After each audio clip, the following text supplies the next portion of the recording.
میں نے میز پر رکھی ڈاک کو الٹ پلٹ کر دیکھا۔ ایک میلے رنگ کا لفافہ دیکھ کر میں چونک اٹھا۔ میں اس لفافے پر گھسیٹے ہوئے الفاظ کو اچھی طرح پہچانتا تھا۔ میں نے جلدی سے لفافہ چوک کیا۔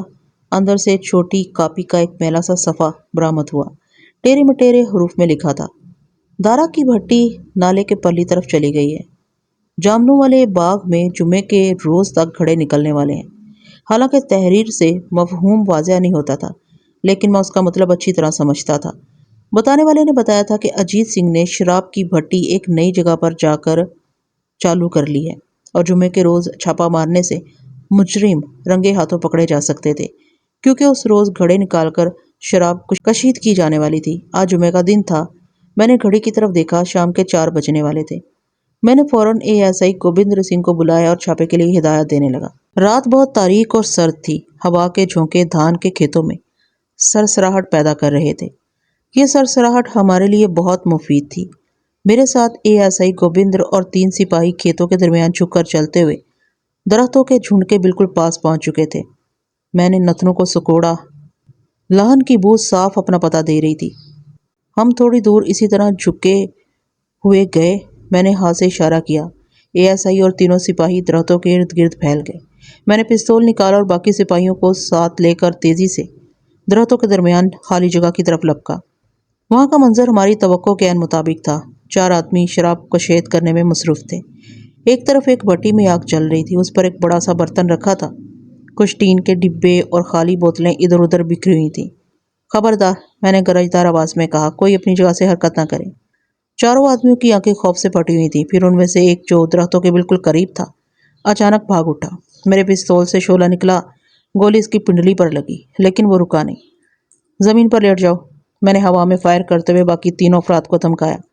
وہ جلدی سے لیٹ گئے۔ چاروں آدمیوں کی آنکھیں خوف سے پھٹی ہوئی تھیں۔ پھر ان میں سے ایک جو درختوں کے بالکل قریب تھا، اچانک بھاگ اٹھا۔ میرے پستول سے شعلہ نکلا، گولی اس کی پنڈلی پر لگی، لیکن وہ رکا نہیں۔ زمین پر لیٹ جاؤ، میں نے ہوا میں فائر کرتے ہوئے باقی تینوں افراد کو دھمکایا۔ وہ جلدی سے لیٹ گئے۔ تھوڑی دیر بعد ASI گوبندر اور 2 سپاہی بھاگنے والے شخص کو گرفت میں لیے درختوں سے نمودار ہوئے۔ میں اسے فوراً پہچان گیا۔ وہ ملکا سنگھ کا بڑا لڑکا اجیت تھا۔ یہ تیسری دفعہ تھی کہ اجیت سنگھ کی بھٹی پکڑی گئی تھی۔ اس سے پہلے بھی ایسے ہی 2 گمنام خطوں پر میں نے کامیاب چھاپے مارے تھے۔ اجیت کا باپ ماکھا یہاں کا کھاتا پیتا زمیندار تھا۔ 18 کے گاؤں میں اگر کوئی اس کی برابری کر سکتا تھا تو وہ اس کا بڑا بھائی لاکھا سنگھ تھا۔ لاکھا سنگھ اور ماکھا سنگھ اور ان کی اولاد میں برائیاں تو بے شمار تھیں، لیکن ان کی ایک خوبی نے سب برائیوں کو چھپا لیا تھا، اور وہ خوبی تھی اتفاق کی۔ ان کے اتفاق کی ارد گرد کے لوگ مثالیں دیتے تھے۔ دونوں نے ساری زندگی نہایت سلوک سے گزاری تھی، اور اب اپنی اولادوں کے زمانے میں بھی انہوں نے اس سلوک کو کم نہیں ہونے دیا تھا۔ بڑے بھائی لاکھا سنگھ کے 4 بیٹے راجندر، نریندر، سرمیندر وغیرہ تھے۔ چھوٹے بھائی ماکھا سنگھ کے 3 بیٹے اجیت، رنجیت اور دلجیت تھے۔ ماکھے کے بیٹے کافی تیز ترار تھے اور آئے دن کہیں نہ کہیں پھڈا ڈال لیتے تھے۔ بڑے بھائی لاکھے کے بیٹے بھی کچھ کم نہیں تھے، لیکن ماکھا سنگھ کے بیٹوں کی نسبت کچھ امن پسند تھے۔ یہ کمی انہوں نے دوسری طرح پوری کی تھی۔ وہ کمینگی اور عیاری میں چچا زاد بھائیوں سے 2 ہاتھ آگے تھے۔ لاکھا اور ماکھا کی زمین گاؤں سے باہر کافی دور تک پھیلی ہوئی تھی۔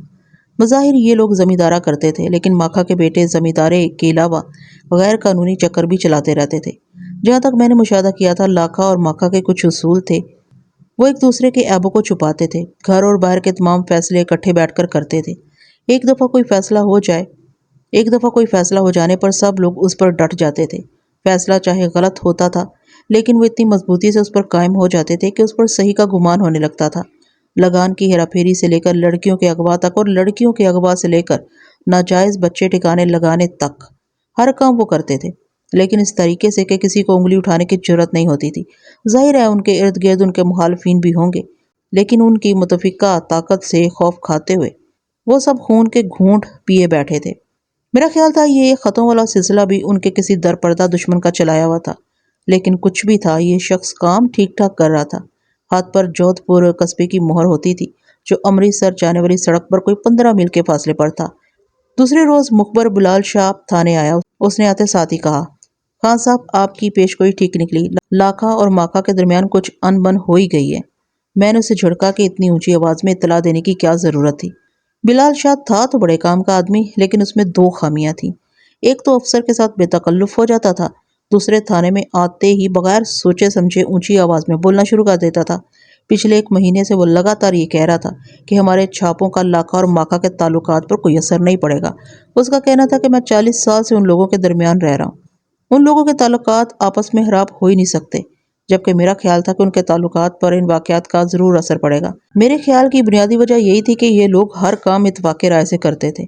اگرچہ لاکھا کے لوگ شراب کشید کرنے کے چکر میں نہیں تھے، لیکن انہیں علم تو سارا ہوگا کہ شراب کی بھٹی کہاں منتقل کی جا رہی ہے، شراب کب نکلے گی، وغیرہ وغیرہ۔ یہ لوگ ہر کام نہایت رازداری سے کرنے کے عادی تھے، غیر قانونی کاموں کے لیے اپنے اعتماد ترین کارندوں کو استعمال کرتے تھے۔ پھر کیا وجہ تھی کہ وہ ہر بار پکڑے جا رہے تھے؟ ظاہر ہے گھوم پھر کر دھیان لاکھا کے لڑکوں کی طرف جاتا تھا۔ پچھلے 2 چھاپوں کے بعد لڑکوں میں یقیناً انبن ہو گئی ہوگی، لیکن لاکھا اور ماکھا نے معاملے کو سمیٹ لیا ہوگا۔ لیکن میرے کامیاب چھاپے کے بعد آگ میں سے دھواں نکلنا لازمی تھا۔ لگتا تھا عروج کے بعد اب اس خاندان پر زوال کے دن آ گئے تھے۔ لڑکوں میں جھگڑا ہوا تھا، ان کی نوعیت اور شدت کا علم بلال شاہ کو نہیں تھا۔ بہرحال دوسرے دن اس بارے میں ایک دوسرے مخبر سے پتہ چل گیا۔ اس نے بتایا کہ لاکھا سنگھ کے لڑکے نریندر اور ماکھا سنگھ کے لڑکے رنجیت کے سروں پر پٹیاں بندھی ہوئی ہیں۔ شاید ان کا کسی سے جھگڑا ہوا ہے، لیکن میں اس معاملے کو سمجھتا تھا۔ کل یقیناً وہ لوگ آپس میں لڑے تھے، لیکن دونوں جہاں دیدہ بوڑھوں نے عقل مندی سے اپنے اپنے لڑکوں کو ایک بار پھر صلح کرنے پر مجبور کر دیا تھا۔ چند روز بعد ایک اور پیلا لفافہ آ گیا۔ اب کی بار اس میں ایک نہایت اہم اطلاع تھی، لیکن اس دفعہ اطلاع بڑے بھائی لاکھا سنگھ کے متعلق تھی۔ ماجھے کا ایک بدنام ڈاکو جو پچھلے دنوں پولیس کی حراست سے فرار ہو گیا تھا، لاکھا سنگھ کے گھر چھپا ہوا تھا۔ میں نے لاہور میں متعلقہ تھانے کو اطلاع دی۔ اگلے روز ہم نے پولیس کی بھاری جمعیت کے ساتھ لاکھا سنگھ کے مکان پر چھاپا مارا۔ یہ ایک بہت بڑا مکان تھا اور ارد گرد کے علاقے میں لال حویلی کے نام سے مشہور تھا۔ حویلی کے ایک حصے میں لاکھا اور دوسرے میں ماکھا رہتا تھا۔ لاکھا اس وقت حویلی میں موجود نہیں تھا، ورنہ خون خرابے کے بغیر مفرور کا ہاتھ آنا ممکن نہیں تھا۔ مفرور کا نام جبرو تھا۔ اس نے جب چاروں طرف سے پولیس کی گارد دیکھی تو ہتھیار پھینک کر خود کو گرفتاری کے لیے پیش کر دیا۔ لاکھا سنگھ اس وقت امرتسر میں تھا۔ اس نے اپنے تعلقات استعمال کرتے ہوئے وہیں سے ضمانت قبل از گرفتاری کروا لی۔ صبح کا وقت تھا۔ میں دھوپ میں بیٹھا ایک حوالاتیے سے کمر کی مالش کروا رہا تھا کہ بلال شاہ لمبے لمبے ڈگ بھرتا ہوا اندر داخل ہوا۔ خان صاحب، پیلے لفافوں نے تو کمال ہی کر دیا۔ میرے منہ سے ایک موٹی سی گالی نکل گئی۔ اس نے چونک کر حوالاتیے کی طرف دیکھا اور کسیانی ہنسی ہنسنے لگا۔ میں نے حوالاتیے کو اٹھا دیا۔ اتنے میں ASI گوبندر بھی آ گیا۔ بلال شاہ نے پھر وہیں سے رابطہ جوڑا۔ خان صاحب، پیلے لفافوں نے کمال ہی کر دیا۔ میں نے اسے جھاڑتے ہوئے کہا، اتنا خوش ہونے کی ضرورت نہیں، آنکھیں اور کان کھلے رکھو، مجھے خون خرابے کی بو آ رہی ہے۔ کئی بار آدمی کا کہا اتنی جلدی سچ ثابت ہو جاتا ہے کہ خود اسے حیرانی ہونے لگتی ہے۔ ابھی بلال شاہ نے میری بات کے جواب میں کچھ کہنے کے لیے منہ کھولا ہی تھا کہ دروازہ ایک دھماکے سے کھلا۔ گاؤں کا پٹواری اندر داخل ہوا۔ خان صاحب، پکی حویلی میں قتل ہو گیا۔ رات کسی نے لاکھا کے بیٹے نریندر کو مار دیا۔ گوبندر جلدی سے کھڑا ہو گیا۔ میں نے اسے فوراً حویلی پہنچنے کا حکم دیا۔ وہ سیلیوٹ مار کر سپاہیوں کی طرف چلا گیا۔ میں وردی پہن کر قریباً 10 منٹ بعد حویلی پہنچا۔ لاکھا سنگھ دروازے پر ہی مل گیا۔ وہ اپنے سفید ننگے سر پر ہاتھ پھیر پھیر کر رو رہا تھا۔ اس کی پگڑی گلے میں جھول رہی تھی۔ اس نے بتایا کہ صبح جب نریندر دیر تک نہیں اٹھا تو اس کی بھابھی کمرے میں داخل ہوئی۔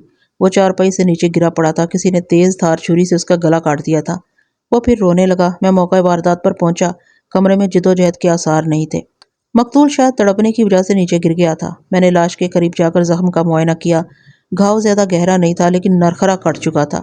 کمرے کی کوئی کھڑکی نہیں تھی، صرف ایک دروازہ تھا۔ ساتھ والے کمرے سے اونچی آواز میں عورتوں کے بین سنائی دے رہے تھے۔ میں نے مقتول کی بھابھی کو بلا کر اسے چند سوال کیے۔ وہ 20-22 سال کی ایک عام سی گھریلو عورت تھی۔ اس نے بتایا کہ دھوپ چڑھے میں نے ویر کے کمرے کا دروازہ کھولا۔ دروازہ اندر سے بند نہیں تھا، وہ خون میں لت پت فرش پر پڑا تھا۔ میں نے اسے چند سوال اور کیے، پھر میں نے ASI گوبندر کو موقع واردات کا نقشہ تیار کرنے کا حکم دیا اور بیٹھک میں آ کر بیٹھ گیا۔ قریباً 2 گھنٹے میں ماکھا سنگھ اس کے لڑکوں اور رات پہرا دینے والے چوکیداروں سے سوالات کرتا رہا۔ ماکھا سنگھ اور اس کے لڑکے کسی حد تک خاموش اور افسردہ دکھائی دیتے تھے۔ میں ماحول میں عجیب سی کشیدگی محسوس کر رہا تھا۔ سب لوگ خاموش تھے، جیسے اندر ہی اندر کوئی کھچڑی پک رہی تھی۔ کچھ فیصلے ہو رہے تھے۔ آخر میں نے لاکھا سنگھ سے سوال کیا کہ وہ ابتدائی رپورٹ میں کس کا نام لکھوانا چاہتا ہے۔ لاکھا سنگھ کی آنکھیں سرخ ہو رہی تھیں۔ اس نے کرسی آگے کو کھسکاتے ہوئے اطمینان سے کہا، لکھو جناب، ماکھا سنگھ، اجیت سنگھ، رنجیت سنگھ۔ کمرے میں کوئی چیز چھناکے سے ٹوٹ گئی۔ ہر چہرے پر زلزلے کے آثار نظر آنے لگے۔ رنجیت سنگھ چیخا، تایا ہوش میں تو ہو؟ لاکھا سنگھ کا چہرہ خوفناک ہو رہا تھا۔ وہ دانت پیس کر گھرایا۔ حرامزادوں، میں تمہاری بوٹیاں کر دوں گا۔ اس نے 3-4 زوردار تھپڑ اس کے منہ پر مارے۔ اتنے میں مقتول کا بڑا بھائی راجندر کرپان تان کر اس پر جھپٹا۔ اس سے پہلے کہ خون خرابہ ہو جاتا، میں نے ASI اور سپاہیوں کو اشارہ کیا۔ انہوں نے تیزی سے آگے بڑھ کر مشتعل افراد کو گرفت میں لے لیا۔ ماکا سنگھ بڑے بھائی سے چیخ چیخ کر کہہ رہا تھا، بھائیا، تو نے ہم پر شک کیا ہے، تو نے باپ کی قبر کی مٹی اڑائی ہے۔ لاکا سنگھ کا بڑا بیٹا راجندر سپاہیوں کی گرفت میں تڑپ تڑپ جا رہا تھا۔ کرپان ابھی تک اس کے ہاتھ میں تھی۔ میں نے آگے بڑھ کر کرپان اس کے ہاتھ سے چھین لی۔ لاکا اور ماکا کی لڑائی اور پھر ان کی علیحدگی گاؤں کے تاریخ کے اہم واقعات تھے۔ دونوں بھائیوں میں بٹوارا ہو گیا اور دونوں گھروں کے افراد ایک دوسرے کے خون کے پیاسے ہو گئے۔ ماکا سنگھ اپنے بھائی سے زیادہ ہوشیار ثابت ہوا اور اس نے حویلی سمیت بہت سی نقد رقم اپنے حصے میں ڈلوا لی۔ قرضوں کا زیادہ بوجھ بھی لاکا سنگھ کو ہی اٹھانا پڑا اور اوپر سے مقدمے بازی۔ نریندر عرف مکھن کی موت نے اس کی کمر توڑ دی تھی۔ وہ اس کا سب سے ہوشیار لڑکا تھا۔ پیداوار بھی گھٹ گئی، مخالف سر اٹھانے لگے اور لاکا سنگھ کی حالت پتلی ہونے لگی، لیکن اس کی اکڑ میں کوئی فرق نہیں آیا تھا۔ اس کا بیٹا راجندر لوگوں سے کہتا پھرتا تھا کہ میں نے ماکا سنگھ کی طرفداری کی ہے اور اس کے بیٹوں کو جان بوجھ کر قتل میں ملوث نہیں کیا، حالانکہ 18 گاؤں کے لوگ مانتے تھے کہ ماکے کی نسبت لاکے سے میری سلام دعا زیادہ تھی۔ مجھے ان باتوں کی پرواہ نہیں تھی، میں صرف قانونی تقاضے پورے کرنا چاہتا تھا۔ گواہیوں اور شواہد سے یہ بات واضح ہوتی تھی کہ ماکا یا اس کے بیٹے قتل میں شریک نہیں ہیں۔ ماکا، اس کا بڑا بیٹا، شہر تاریخ بھگتنے گئے ہوئے تھے، جبکہ دوسرے چھوٹے بیٹے رنجیت اور دلجیت قتل ہونے کے 2 گھنٹے بعد تک ایک شادی والے گھر میں موجود تھے۔ وہاں ناچ ہو رہا تھا جو رات 2 بجے ختم ہوا۔ ڈاکٹری رپورٹ کے مطابق قتل 11 اور 12 بجے کے درمیان ہوا تھا۔ وقتی طور پر صرف ایک گواہی نے مجھے شک میں ڈالا۔ یہ گواہی مقتول کی بھابھی پریتم کی تھی۔ اس نے تفتیش کے دوران بتایا تھا کہ قتل والی رات کی شام مقتول اور اس کے چچا زاد رنجیت کے درمیان پھر کسی بات پر تو میں ہوئی تھی۔ بہرحال گاؤں کے کئی معتبر آدمیوں کی گواہی کو نظر انداز نہیں کیا جا سکتا تھا۔ یہ تمام گواہیاں بتاتی تھی کہ رنجیت اور دلجیت رات 2:30 بجے تک شادی والے گھر میں موجود تھے۔ یوں تو لاکا سنگھ کے کئی مخالف تھے، لیکن خاص طور پر کسی پر بھی شک نہیں کیا جا سکتا تھا۔ نریندر عرف مکھن کا قتل بدستور موما بنا ہوا تھا۔ میرا دھیان بار بار گمنام خطوں کی طرف چلا جاتا تھا۔ لاکا اور ماکا دونوں نہیں جانتے تھے، لیکن مجھے معلوم تھا ان کا کوئی مشترکہ دشمن ان کو برباد کرنے پر تلا ہوا ہے۔ گمنام خط لکھنے والے نے لاکا اور ماکا دونوں کی مخبری کی تھی۔ ظاہر تھا کہ وہ ان دونوں پارٹیوں میں سے نہیں تھا۔ حالات کو سامنے رکھتے ہوئے 3 اندازے قائم کیے جا سکتے تھے۔ نمبر 1 یہ کہ قتل اسی مخبر نے کیا ہے۔ نمبر 2 مخبر کی خواہش کے عین مطابق ماکا سنگھ کے بیٹوں نے مشتعل ہو کر قتل کیا ہے۔ نمبر 3 یہ لاکا ماکا سنگھ کے کسی اور مخالف کا کام ہے۔ اگر میں نے صرف کارروائی ڈالنا ہوتی تو مشکوک افراد میں سے چند کو گرفتار کر کے چالان مکمل کر سکتا تھا، لیکن میں حقیقی قاتل کا سراغ لگانا چاہتا تھا۔ تقریباً 2 ماہ کی اعصاب شکن دوڑ دھوپ کے بعد یہ بات سامنے آئی تھی کہ اوپر قائم کیے گئے آخری دونوں اندازے درست نہیں تھے۔ آپ صرف پہلے اندازے کی حقیقت کے بارے میں فیصلہ کرنا تھا۔ اس اندازے کے مطابق گمنام مخبر خود اس قتل کا ذمہ دار تھا۔ خطوں سے یہ بات ظاہر تھی کہ گمنام مخبر لاکا اور ماکا کا کوئی نہایت قریبی شخص تھا۔ یہ بھی بعیداز امکان نہیں تھا کہ وہ اکثر و بیشتر ان کے گھر آتا جاتا رہتا ہو۔ اس نے کئی ایسی اطلاعات دی تھی جن سے ظاہر ہوتا تھا کہ وہ نہ صرف ان کا کوئی قریبی ساتھی ہے، بلکہ صبح و شام ان کی ٹو میں رہتا ہے۔ پکی حویلی میں بٹوارے سے پہلے لاکا اور ماکا اپنے اہل خانہ کے ساتھ 2 علیحدہ حصوں میں رہتے تھے۔ لاکا والے حصے میں کل 7 افراد رہتے تھے۔ ان میں لاکا، اس کی بیوی، ایک بہو اور 4 بیٹے شامل تھے۔ چھوٹے بھائی ماکا والے حصے میں 6 افراد رہتے تھے، یعنی ماکا، اس کی بیوی، 3 بیٹے اور ایک نوکرانی۔ تمام حالات کو مد نظر رکھتے ہوئے پکی حویلی کے ان 13 افراد میں سے صرف نوکرانی پر شک کیا جا سکتا تھا۔ نوکرانی، جس کا نام چیمو تھا، 25-26 سال کی ایک میلی کچیلی لیکن خوبصورت عورت تھی۔ میں پوچھ گچھ کے لیے اس سے ایک بار مل چکا تھا۔ پھٹے پرانے کپڑوں کے نیچے اس کا بھرپور کسی کی نظروں سے اوجھل نہیں رہ سکتا تھا۔ اس کے چہرے میں اس کے سفید دانت سب سے زیادہ خوبصورت تھے۔ وہ 2 بچوں کی ماں تھی۔ بڑا بچہ کوئی 12 سال کا تھا۔ اس کا خامد راج گیری کرتا تھا۔ مجھے خبر تھی کہ کنوارے مردوں کے گھر میں ایک جوان خوبصورت عورت کی موجودگی کئی کہانیوں کو جنم دیتی ہے۔ ایسی ہی کسی کہانی کی ٹو کے لیے میں نے گاؤں کی دائی بھاگا سے کام لینے کا فیصلہ کیا۔ بھاگا پہلے بھی میرے 1-2 کام کر چکی تھی۔ میں نے اسے نوکرانی چیمو کے بارے میں پوچھا تو اس کی آنکھیں چمک اٹھیں۔ میں سمجھ گیا کہ وہ پہلے ہی سے چیمو کے بارے میں کافی کچھ جانتی ہے۔ میرے پوچھنے پر اس کی زبان کینچی کی طرح چلنے لگی۔ اس نے بتایا کہ مقتول نریندر نے نوکرانی چیمو سے تعلقات قائم کر رکھے تھے۔ وہ اکثر چیمو سے آنکھ مٹکا لڑاتا رہتا تھا۔ چیمو کا خاوند کام کے سلسلے میں گاؤں سے باہر رہتا تھا اور مہینے میں 2-3 بار ہی گھر کے چکر لگاتا تھا۔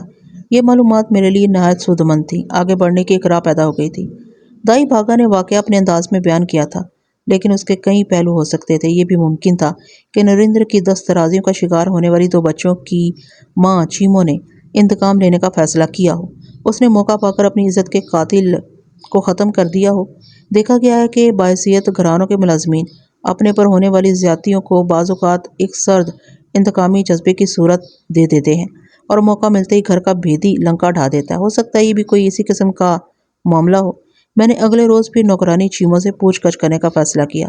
ابھی میں وردی پہن کر پکی حویلی جانے کا ارادہ کر ہی رہا تھا کہ مقتول کا چھوٹا بھائی سریندر تھانے میں داخل ہوا۔ اس کی عمر کوئی 22 سال رہی ہوگی۔ گول سرخ چہرے اور اچھے ڈیل ڈول کا مالک تھا، لیکن اس وقت اس کا چہرہ اترا ہوا تھا اور وہ سخت پریشان دکھائی دیتا تھا۔ سلام کا جواب دے کر میں نے اسے کرسی پر بیٹھنے کا اشارہ کیا۔ کیا بات ہے بھاؤ، کسی سے لڑ جھگڑ کر تو نہیں آئے؟ میں نے اس کی پریشانی بھانپتے ہوئے کہا۔ نہیں خان صاحب، اس نے سر کھجاتے ہوئے کہا، دراصل مجھے بڑا خطرہ محسوس ہو رہا ہے۔ میں نے اسے کہا، میں کہیں جا رہا تھا، میرے پاس وقت بہت کم ہے۔ اس نے جو کچھ کہنا ہے کھل کر کہے۔ وہ کھنکار کر بولا، یا تو آپ چاچے ماکے کے پتروں کو سنبھال لیں یا پھر یہاں خون خرابہ ہوگا۔ کیا کوئی نئی بات ہوئی ہے؟ میں نے اسے گھورتے ہوئے پوچھا۔ اس نے کہا، جناب کوئی رات ہمارے گھر میں پھرتا رہا۔ میں اوپر چوبارے میں سوتا ہوں، پہلے کوئی کھڑکی ہلاتا رہا، کھڑکی اندر سے بند تھی، پھر کچھ آدمی کمرے کی چھت پر گھومتے رہے۔ بدقسمتی سے میرے پاس کوئی ہتھیار بھی نہیں تھا۔ میں نے ان سے الجھنا مناسب نہ سمجھا۔ اس سے پہلے پرسوں رات بھی اس قسم کی آوازیں آئی تھیں۔ میں نے باہر نکل کر دیکھا تو کوئی نہیں تھا۔ میں نے غور سے اس کا چہرہ دیکھا۔ وہ اپنی گھبراہٹ چھپانے کی کوشش کر رہا تھا، لیکن خوف اس کی آنکھوں سے جھلک رہا تھا۔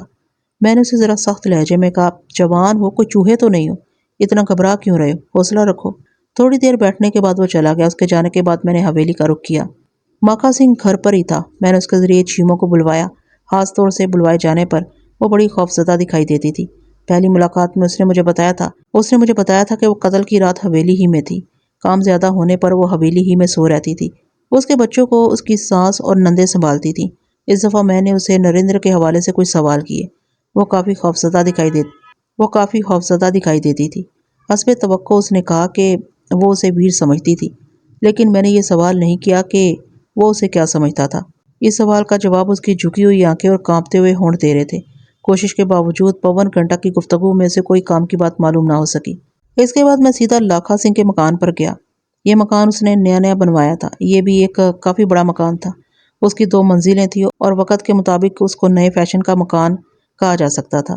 لاکھا سنگھ خود ڈیرے پر گیا ہوا تھا، لیکن اس کا سب سے بڑا بیٹا راجندر گھر پر ہی تھا۔ میں نے اس کی بیوی یعنی مقتول کی بھابھی کو بلوایا۔ اس نے سب سے پہلے مقتول کی لاش دیکھی تھی۔ بھابھیاں اپنے دیوروں کے بارے میں بہت سی معلومات رکھتی ہیں۔ میں نے اسے چیمو اور نریندر کے تعلقات کے بارے میں کریت کر کچھ سوال پوچھے۔ پہلے تو وہ جھجکتی رہی، پھر بتدریج میرے سوالوں کے جواب دینے لگی۔ وہ ایک ذہین عورت تھی اور لگتا تھا کہ میری تفتیش کے رخ کو سمجھ رہی ہے۔ اس نے نہایت کام کی بات یہ بتائی کہ قتل سے چند روز پہلے چیمو کو اس کے خاوند نے بری طرح پیٹا تھا۔ اس کی باتوں سے میرے خیال کی بھی تصدیق ہوئی کہ چیمو سے نریندر کے تعلقات بہت حد تک یک طرفہ تھے۔ بقول اس کی بھابھی کے اس چڑیل نے اس کے دیور کی عقل مار دی تھی۔ تھوڑی دیر بیٹھ کر میں واپس تھانے آ گیا۔ آگے لاکھا سنگھ بیٹھا تھا۔ میں نے اسے بتایا کہ میں تو خود اس کے گھر گیا ہوا تھا۔ میں نے اسے اب تک کی تفتیش کے بارے میں بتانا مناسب سمجھا۔ وہ اپنی جھکی ہوئی بڑی بڑی سفید مونچھوں کو بل دیتے ہوئے سنتا رہا۔ میں نے اسے گمنام خطوں سے لے کر اس کی بہو پریتم سے ملاقات تک کے تمام چیدہ واقعات بتائے۔ میں نے کہا، چودھری لاکھے، میں اس لیے کہتا تھا کہ یہ قتل کسی ایسے شخص کا کام ہے جو تم دونوں بھائیوں کا دشمن ہے۔ گاؤں کے بعض لوگوں کی عادت ہوتی ہے کہ جو بات ایک بار ان کے ذہن میں بیٹھ جائے پھر وہ نکلنے کا نام نہیں لیتی۔ لاکھے کے ذہن میں بھی یہ بات بیٹھ چکی تھی کہ ماکا اس کا دشمن ہے اور یہ قتل اس نے یا اس کے بیٹوں نے کیا ہے۔ میری تمام باتیں سننے کے بعد اس نے وہی ٹیں شروع کر دی۔ اس نے کہا، خان صاحب، اگر آپ کی تفتیش کے مطابق ماکے کی نوکرانی چیمو کا اس قتل میں ہاتھ ہے تو بھی یہ ماکے ہی کا کام ہے۔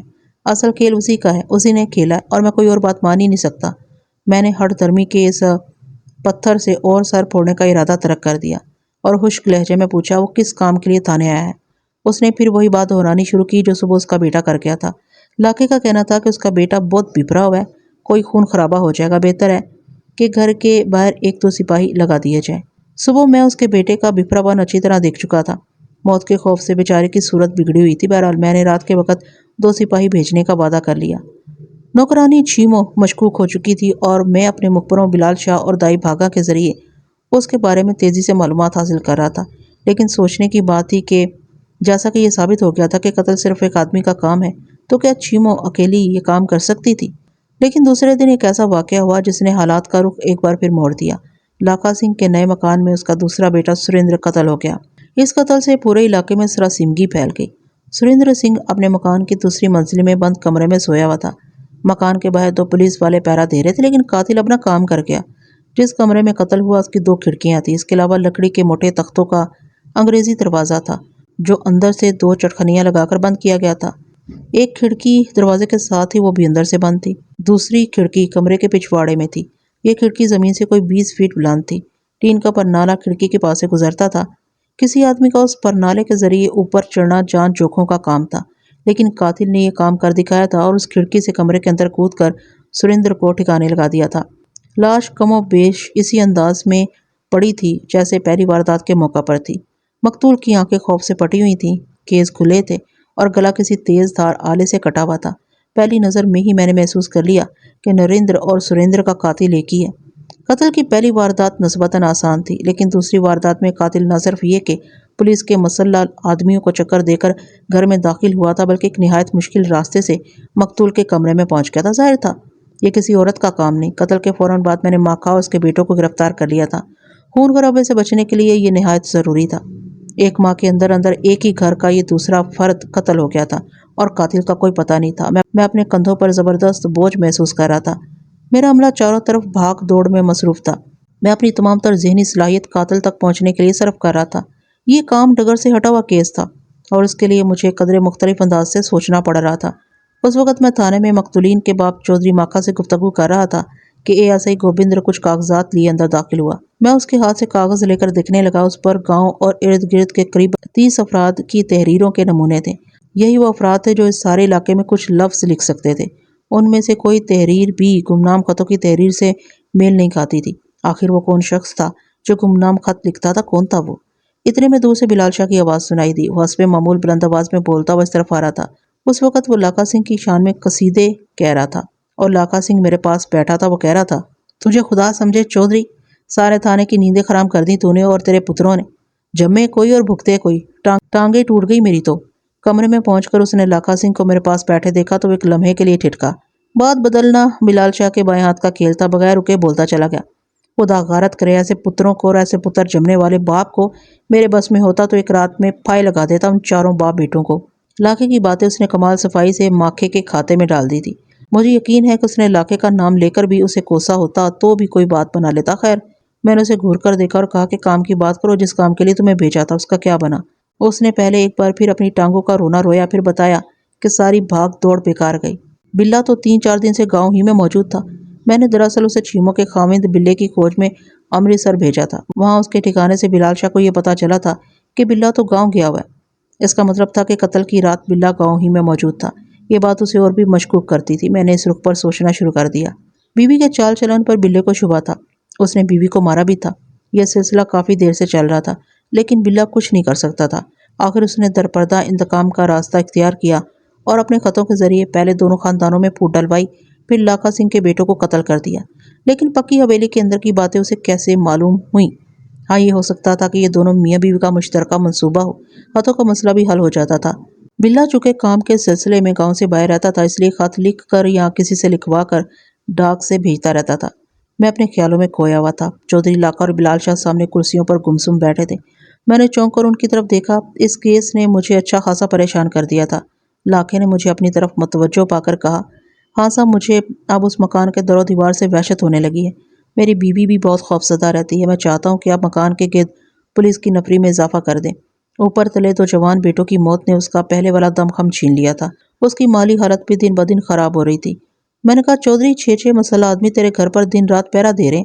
جن پر تجھے زیادہ شک تھا وہ بھی سب حوالات میں ہیں۔ اب ڈر کس بات کا ہے؟ لاکا اس جواب پر خاموش ہو گیا۔ مجھے چوری کے ایک اور کیس کے سلسلے میں جانا تھا۔ میں اٹھ کر تیاری کرنے لگا۔ اتنے میں جودھ پور کا پوسٹ ماسٹر، میں آگے بڑھ کر اسے فوراً دوسرے کمرے میں لے گیا۔ جودھ پور کے ڈاکخانے کی نگرانی ہو رہی تھی، لیکن پھر بھی مخبر پکڑا نہیں جا سکا تھا۔ اس نے صرف ایک دن پہلے ایک لفافہ سپرد ڈاک کیا تھا اور وہ لفافہ پکڑے ماسٹر میرے سامنے کھڑا تھا۔ بہرحال ایسا ہوتا ہی رہتا ہے۔ میں نے لفافہ چاک کیا۔ کاپی کے ایک چھوٹے سے صفحے پر یہ الفاظ لکھے تھے، شب برات سے پہلے پہلے لاکا کے چھوٹے پتر کا کام مک جائے گا۔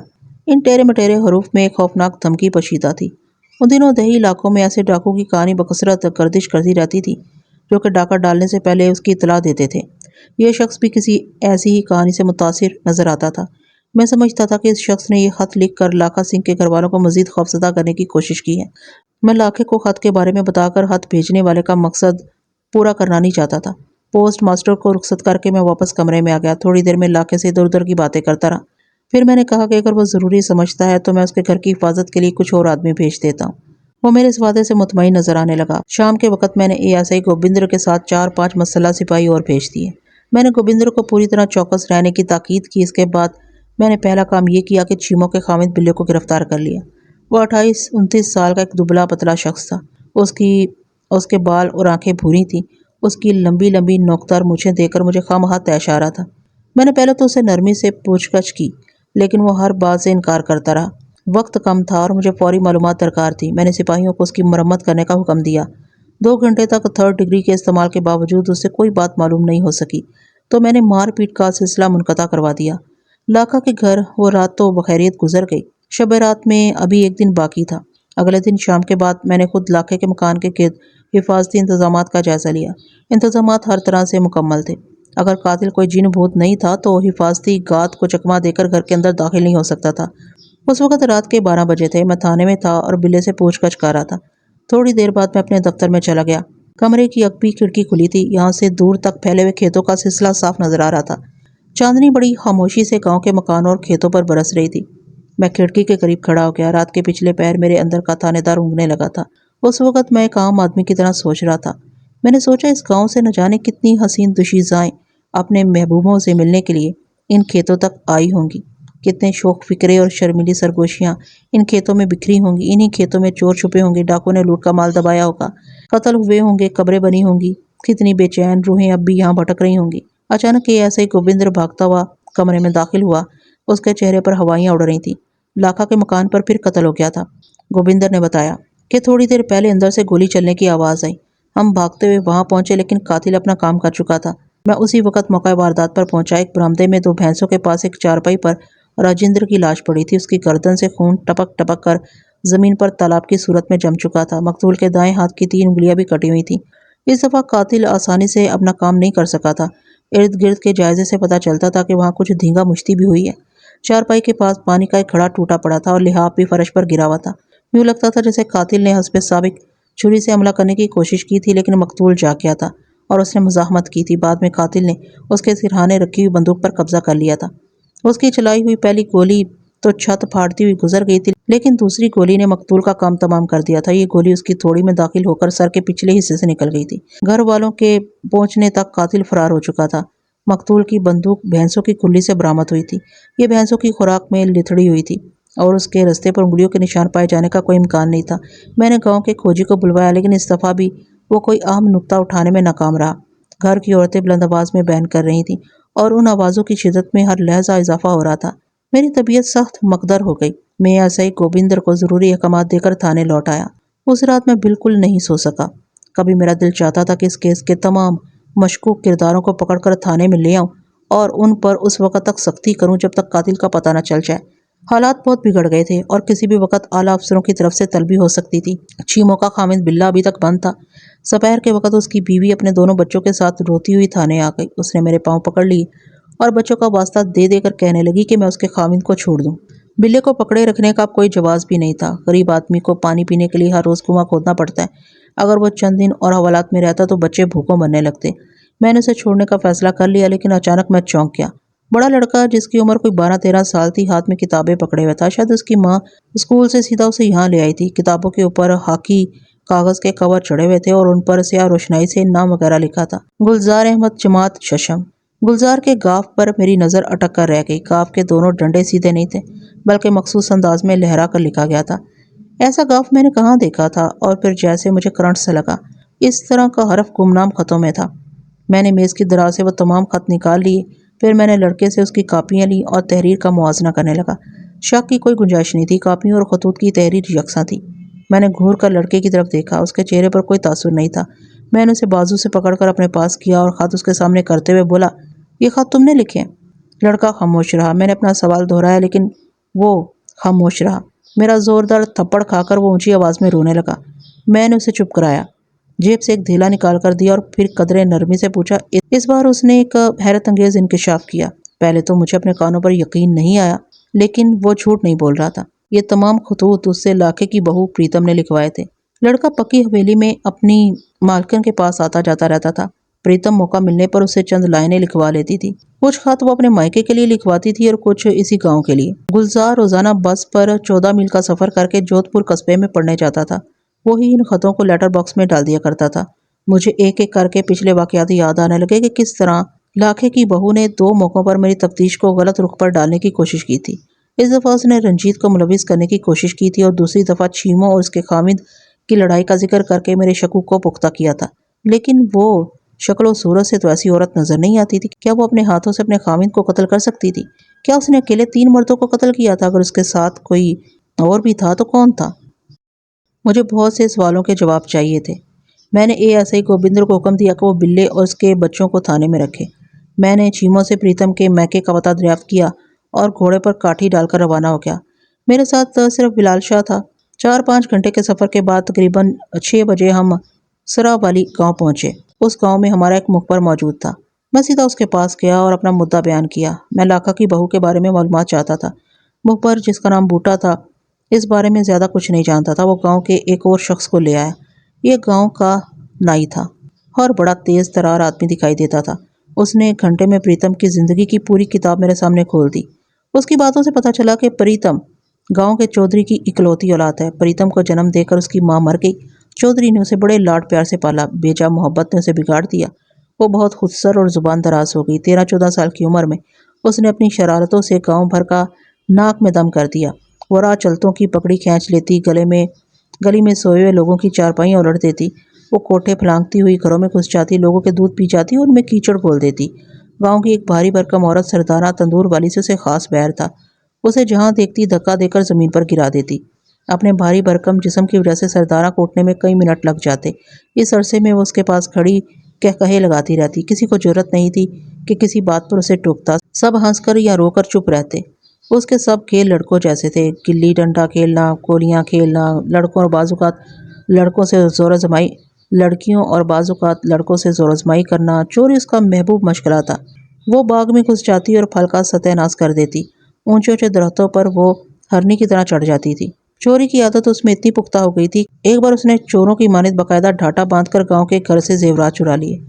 رفتہ رفتہ چودھری کو محسوس ہونے لگا کہ اس کے بیجا لاڈ پیار نے پریتم کو حد سے زیادہ بگاڑ دیا، لیکن اب پانی سر سے گزر چکا تھا۔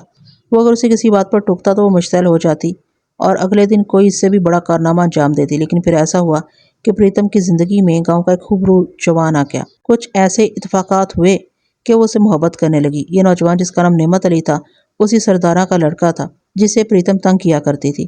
پریتم نعمت علی کے چوڑے چکلے سینے اور کنگریالے بالوں پر ایسی رچھی کہ اپنی چوکڑی بھول گئی۔ جلد ہی گاؤں کے لوگ اس میں ایک حیرت انگیز تبدیلی محسوس کرنے لگے۔ یوں لگتا تھا جیسے وہ لڑکے سے لڑکی بن رہی ہو۔ بول چال سے لے کر روزمرہ کی مصروفیات تک سب کچھ بدل گیا۔ گاؤں کے لوگوں نے سکھ کی سانس لی اور دبی زبان میں نعمت علی کو دعائیں دینے لگے، جس نے اس منہ زور لڑکی کو لگام ڈالی تھی۔ پریتم، جو پہلے سردارہ تندور والی کو دیکھتے ہی اپنی آئی پر آ جاتی تھی، اب ہر وقت اس کی خدمت گزاری کا موقع تلاش کرتی رہتی۔ گھر کا پانی بھرتی، گھر کے پچھواڑے اس کے ساتھ اپلے تھاپتی، بعض اوقات تو اس کے لیے ایندھن بھی اکٹھا کر کے لاتی۔ گاؤں کے لوگ ساری بات سمجھتے تھے، لیکن کسی سکھ، مسلمان یا ہندو کو اتنی جرأت نہیں تھی کہ چودھری کی بیٹی پر انگلی اٹھاتا۔ یہ سلسلہ کافی دیر تک چلتا رہا اور پھر ایک ایسا واقعہ ہوا جس نے پریتم سے سب کچھ چھین لیا۔ سردارہ کا تندور گھر کے اندر ہی تھا۔ ایک رات شاید وہ اسے ڈھانپنا بھول گئی۔ رات کو ہوا چلی اور تندور کے قریب رکھے ہوئے ایندھن کے ڈھیر نے آگ پکڑ لی۔ چند لمحوں میں سارا گھر آگ کی لپیٹ میں آ گیا۔ گھر کے مکین سوئے ہوئے تھے۔ سردارہ اور نعمت علی سمیت 8 افراد میں سے کوئی بھی زندہ نہ بچ سکا۔ مرنے والوں میں 12 سال سے کم عمر کے 3 بچے بھی تھے۔ اس واقعے کے 1 ماہ بعد ہی پریتم کی شادی ہو گئی۔ آتش زدگی کے اس واقعے کے بارے میں نے پہلے بھی کہیں سنا تھا۔ حالات اور واقعات کی پوری تصویر میری آنکھوں کے سامنے تھی۔ میرا ذہن تیزی سے مختلف کڑیوں کو جوڑنے میں مصروف تھا۔ 2 صورتیں ہو سکتی تھیں: آگ اتفاقیہ لگی تھی یا جان بوجھ کر لگائی گئی تھی۔ یقیناً آتش زدگی کا واقعہ اتفاقیہ نہیں تھا۔ آگ جان بوجھ کر لگائی گئی تھی، لیکن کس نے لگائی تھی؟ ہو سکتا ہے یہ پریتم کے باپ کا کام ہو، لیکن نہیں۔ مخبر کی باتوں سے ظاہر ہوتا تھا کہ وہ اس قسم کا کام خود نہیں کر سکتا۔ پھر پریتم کے سسرال والوں پر بھی شک کیا جا سکتا تھا، لیکن شک نہیں، یقین سے کہا جا سکتا تھا۔ یقیناً یہ لاکھے اس کے بیٹوں کا کام تھا۔ اس قسم کا کام وہی لوگ کر سکتے تھے۔ شادی کے بعد پریتم کو اس گھنونے فعل کا پتہ چلا ہوگا اور وہ سراپا انتقام بن گئی ہوگی۔ جس محبوب کے لیے اس نے اپنی زندگی بدل دی تھی، وہ خدائی فوجداروں کے ہاتھوں اپنی زندگی ہار گیا تھا۔ اسے جھوٹے نام و نموز کی بھینٹ چڑھا دیا گیا تھا۔ وہ ایک بار پھر پرانی پریتم بن گئی ہوگی، لیکن اس دفعہ اس نے کوٹھے نہیں پھلانگے تھے، دودھ نہیں پیے تھے، چارپائیاں نہیں الٹائی تھیں۔ اس نے قتل کیے تھے، نہایت دلیری اور صفاقی سے۔ اس نے اپنے شریر ذہن کو ایک اور انداز سے استعمال کیا تھا۔ اس نے اپنے دشمنوں میں نفاق کا بیج بویا تھا، انہیں ٹکڑے ٹکڑے کیا تھا اور پھر چن چن کر مارا تھا۔ میں اپنی جگہ سے کھڑا ہو گیا۔ بپھری ہوئی صفاق قاتلہ لاکھے کے گھر موجود تھی۔ تمام حفاظتی انتظامات کے باوجود لاکھے اس کے اہلِ خانہ کی زندگیاں سخت خطرے میں تھیں۔ میں اپنی ٹوپی سنبھالتا ہوا تیزی سے اٹھا اور بلال شاہ کو ساتھ لے کر گھوڑوں کی طرف بڑھتا چلا گیا۔ 4 گھنٹے کا سفر قریباً 2.5 گھنٹے میں طے کر کے ہم گاؤں واپس پہنچ گئے۔ لاکھے کا مکان گاؤں کی بیرونی حدود میں تھا۔ مکان کے دروازے کے پاس 2 سپاہی ٹہل رہے تھے۔ بیرونی دیوار کے ساتھ ساتھ بھی مسلح سپاہی تھے۔ باقی جوان شاید اندر صحن میں چارپائیاں ڈالے بیٹھے تھے۔ مجھے دیکھتے ہی سپاہیوں نے سیلیوٹ کیا۔ سیلیوٹ کی آواز سن کر گوبندر سنگھ جلدی سے باہر آیا۔ بلال شاہ نے کہا، کچھ اندر کا پتہ ہے آپ کو؟ گوبندر نے اطمینان سے کہا، سب ٹھیک ہے۔ سب ٹھیک نہیں ہے، میں نے گھڑی کی طرف دیکھتے ہوئے کہا۔ رات کے ٹھیک 11:30 بجے تھے۔ اس سے پہلے کہ میں اندر کی طرف قدم بڑھاتا ایک نسوانی چیخ سنائی دی، لیکن اس چیخ میں خوف یا درد کی بجائے ایک وحشت سی تھی۔ گوبندر سنگھ میرے منہ کی طرف دیکھ رہا تھا۔ میں نے ایک لمحہ ضائع کیے بغیر اسے سپاہیوں کے ساتھ پیچھے آنے کا اشارہ کیا اور اندر گھستا چلا گیا۔ صحن خالی تھا۔ میں بھاگتا ہوا مکان کے دوسری طرف گیا تب اچانک اوپری منزل کی ایک کھڑکی دھماکے سے کھلی اور کسی شخص نے بڑی بدحواسی میں صحن میں چھلانگ لگا دی۔ وہ دھپ کی زوردار آواز سے نیچے گرا۔ ایک لمحے کے لیے ساکت رہا، پھر اس نے اٹھ کر بھاگنے کی کوشش کی، لیکن لڑکھڑا کر گر گیا۔ کوئی سیڑھیوں پر سے بھاگتا ہوا نیچے آیا۔ میں اسے جسم سے فوراً پہچان گیا، وہ پریتم ہی تھی۔ اس نے منہ پر شاید دوپٹے کا ڈانٹا باندھ رکھا تھا۔ اس کے ہاتھ میں ایک لمبی چھری تھی۔ عین اسی لمحے زمین پر پڑا ہوا شخص چلانے لگا، بچاؤ بچاؤ! وہ ہمیں دیکھ کر ایک لمحے کے لیے ٹھٹکی۔ اس کے تیور خطرناک تھے۔ گوبندر سنگھ آگے بڑھا، لیکن اس نے اتنے جنونی انداز میں چھری گھمائی کہ وہ پیچھے ہٹنے پر مجبور ہو گیا۔ بلال شاہ کا ذہن ایسے موقعوں پر تیزی سے کام کیا کرتا تھا۔ اس نے کہیں قریب سے ایک اینٹ پکڑی اور تاک کر اس کے سر پر نشانہ مارا، لیکن نشانہ خطا گیا۔ اینٹ اچھڑتی ہوئی اس کے کندھے پر لگی۔ اس نے خوفناک چیخ ماری اور تیر کی طرح بلال شاہ کی طرف لپکی۔ بلال شاہ گھبرا کر الٹے پاؤں پیچھے ہٹنے لگا۔ صورتحال نہایت سنگین ہو گئی تھی۔ میں پستول نکال ہی رہا تھا کہ گوبندر سنگھ نے جرأت کا مظاہرہ کرتے ہوئے اسے پیچھے سے پکڑ لیا۔ میں نے آگے بڑھ کر چھری اس کے ہاتھ سے چھین لی۔ ہاتھا پائی میں اس کا ڈھاٹا نکل چکا تھا۔ وہ پریتم ہی تھی، لیکن وہ پریتم نہیں تھی جسے میں 2-3 بار پہلے دیکھ چکا تھا۔ وہ ایک بدلی ہوئی عورت تھی۔ اس پر جنونی کیفیت طاری تھی۔ وہ نہایت وحشیانہ انداز میں چیخ رہی تھی اور بار بار گوبندر کو دانتوں سے کاٹنے کی کوشش کر رہی تھی۔ وہ چیخ چیخ کر کچھ کہہ رہی تھی۔ کچھ فقرے سمجھ میں آتے تھے اور کچھ نہیں۔ انہوں نے میرا سب کچھ چھین لیا۔ انہوں نے اسے آگ لگا دی، میں بھی انہیں آگ لگا دوں گی، ان کی نسل ختم کر دوں گی۔ گھر سے باہر گاؤں کے لوگ اکٹھے ہونے شروع ہو گئے تھے۔ میں نے ایسے ہی گرودت کو اشارہ کیا۔ اس نے 2 سپاہیوں کے ساتھ مل کر بمشکل پریتم کو ہتھکڑی لگائی۔ وہ اب زور زور سے رو رہی تھی۔ میں نے سامنے دیکھا، لاکھا سنگھ حالی حالی نظروں سے میری طرف دیکھ رہا تھا، شاید اپنے گناہوں پر غور کر رہا تھا۔ میں نے گوبندر کو اشارہ کیا کہ لاکھے اس کے بیٹے کو بھی ہتھکڑی لگا دو۔ زمین پر گرنے سے لاکھے کے بیٹے کی ایک ٹانگ ٹوٹ گئی تھی۔ اس کیس میں لاکھے اور اس کے بیٹے کو عمر قید کی سزا ہوئی۔ ان پر یہ جرم ثابت ہو گیا کہ انہوں نے چند ماہ پہلے ذاتی دعوت کی بنا پر ایک گھر کو آگ لگا دی تھی، جس کی وجہ سے 8 افراد جل کر خاک ہو گئے تھے۔ پریتم کو سزائے موت سنائی گئی۔ اس کے باپ نے اکلوتی بیٹی پر روپیہ پانی کی طرح بہایا۔ ہائی کورٹ نے اس کی کم عمری کو مد نظر رکھتے ہوئے سزائے موت کو عمر قید میں بدل دیا۔ میں نے سنا ہے کہ اس کا باپ جب بھی جیل میں اسے ملنے گیا، اس نے ملنے سے انکار کر دیا۔ شاید وہ سمجھتی تھی کہ 8 افراد کے وحشیانہ قتل میں اس کا بھی ہاتھ تھا۔ وہ ایک مدت تک بیٹی کی صورت کو ترستا رہا اور آخر جیل اور گھر کے درمیان دھکے کھاتا ہوا مر گیا۔ ناظرین، امید کرتی ہوں کہ یہ کہانی بھی آپ کو کافی دلچسپ لگی ہوگی۔ کہانی پسند آئی ہے تو لائک، کمنٹ اور شیئر کرنا ہرگز مت بھولیے گا، اور مجھے اجازت دیجیے ایسی کسی اچھی سی کہانی تک کے لیے اللہ حافظ۔